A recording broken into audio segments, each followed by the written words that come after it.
Alors, je voudrais parler d'une chose très importante ce soir,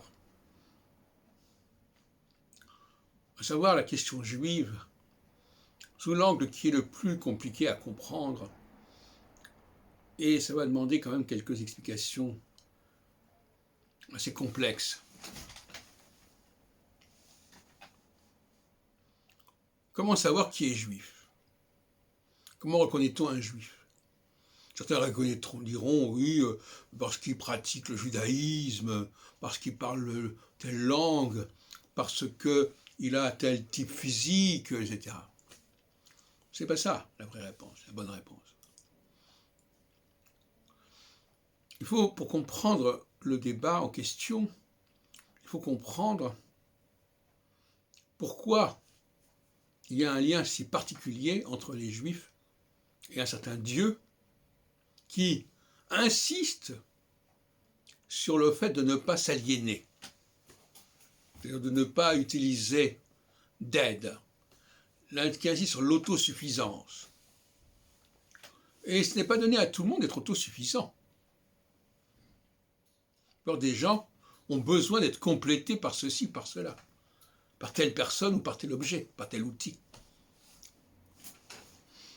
Donc, je dirais que ce qui, pour moi, caractérise un juif, c'est son autosuffisance. Je ne dirais pas, pour faire un jeu de mots, sa suffisance. Et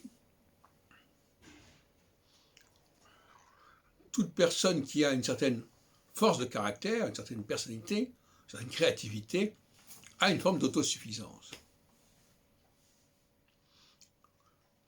Un chef, quelque part, a une forme d'autosuffisance.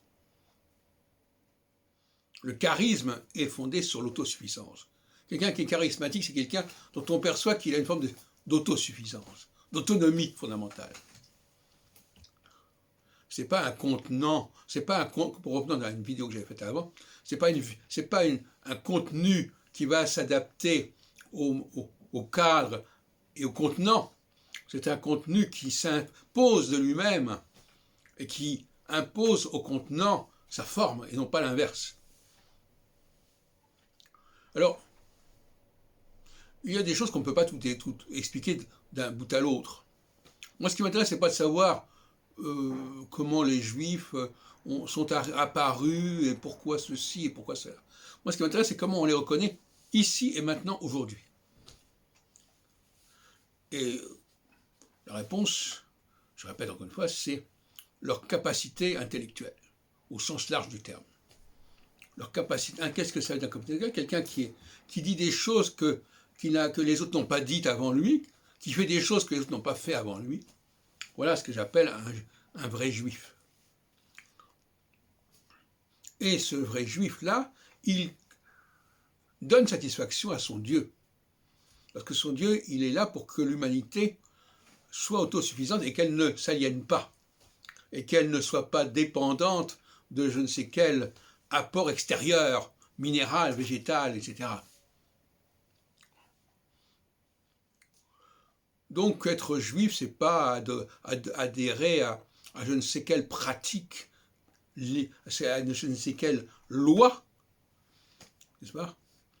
Et d'ailleurs, je reconnais très bien dans le texte de Jérémie cette idée que les lois sont pas. Ce qui est important, c'est pas ce qu'on acquiert à l'extérieur, c'est ce qu'on trouve à l'intérieur, en soi, en son cœur. C'est ça tout. Là, on a tout à fait résumé la judéité.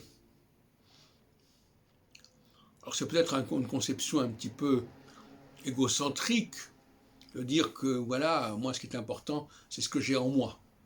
Et c'est pas ce que les autres. Alors effectivement, c'est vrai que par opposition, l'altruisme, celui qui compte sur les autres, ben c'est pas du tout une valeur juive. Il faut d'abord compter sur soi.